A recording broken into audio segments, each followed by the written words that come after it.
Welcome back. If you open up the sidebar of ChatGPT and you look to the top left, you're going to see a magnifying glass. In that magnifying glass, you can click on it in order to search all of the chats that you have available inside of ChatGPT. You can search this area for all of the previous chats in ChatGPT.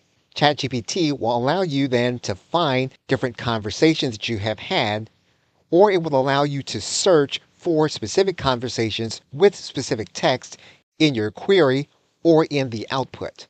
And so if you have a word that is commonly used, you will be able to find the specific chat and the place in that chat where that word was actually used.